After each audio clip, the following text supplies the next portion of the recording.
Good afternoon, and it's time for our news updates. And this time, you are with me, Patrick Pooper.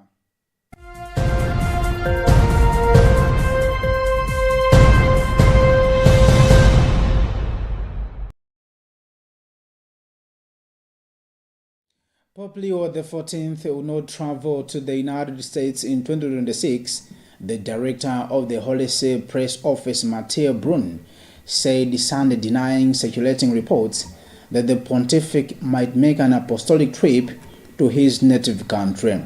A U.S. visit had been anticipated by some American Catholics ahead of the country's 250th anniversary of independence on July 4, 2026. At the same time, Papa travel elsewhere is taking shape.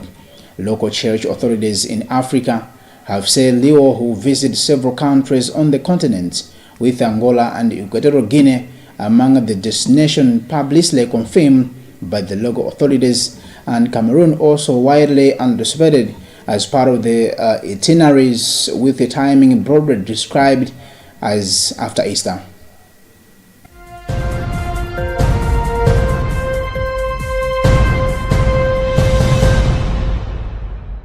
The National Food Reserve Agency (NFRA) has announced that it has resumed buying maize in the country at a price of 42,000 kwacha per 50 kilogram bag, down from the previous price of 55,000 kwacha.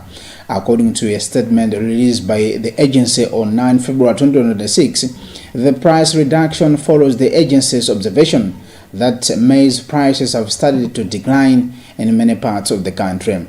The maize purchasing exercise will resume on Tuesday, 10 February 2026, several weeks after the government announced that funds for buying maize from the public had been exhausted.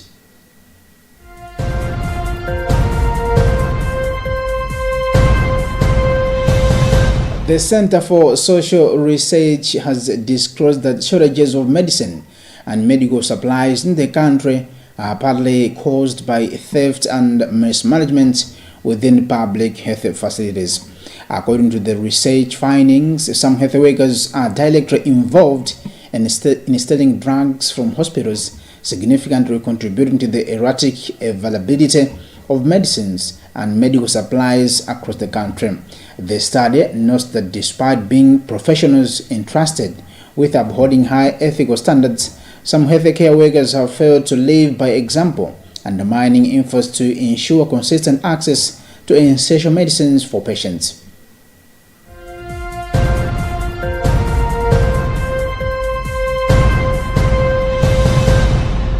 Minister of Education Brighton Msaka has praised the new Mobus Open and Distance e-learning campus in Nanjiri Lilongwe as a major milestone in expanding higher education access. He emphasized the importance of equipping Malawians with the skills to compete globally. Mobus Vice Chancellor Associate Professor Nancy Chitela said the university plans to expand to other districts, introduce new programs, and enroll 30,000 students by 2030, while also developing an agricultural mechanization factory and new MBA programs. The visit also saw Minister Msaka to plant a tree in support of the government's environmental restoration policy. The project is fully funded under the Skills for Vibrant Economy initiative.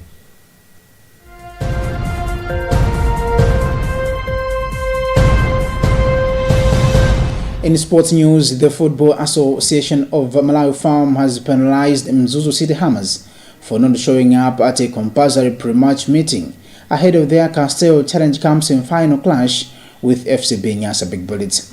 Farm reports indicate that the club missed the meeting, which was scheduled for 3:30 p.m. on Friday, 6 January 2026 at Kamuzu Stadium.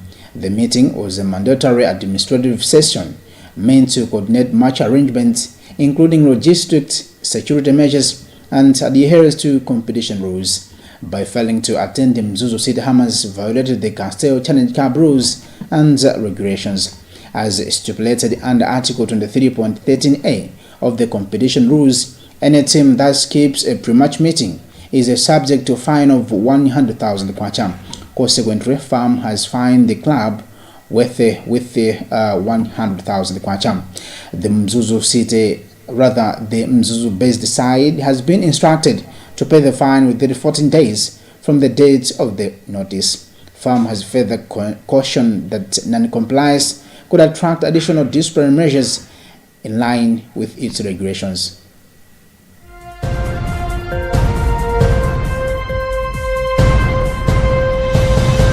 And finally, in international news, jihadist groups are increasingly carrying out drone strikes in West Africa, raising alarm that they are building the capacity to wage a war from the skies.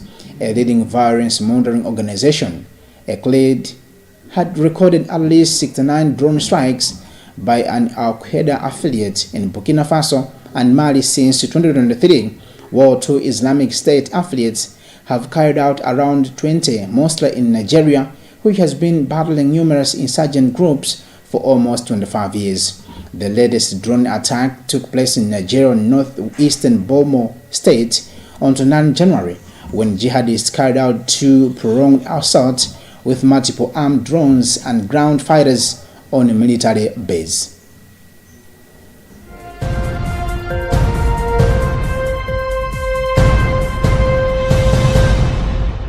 That's the end of our news updates, and this has been Patrick Popper. Good afternoon.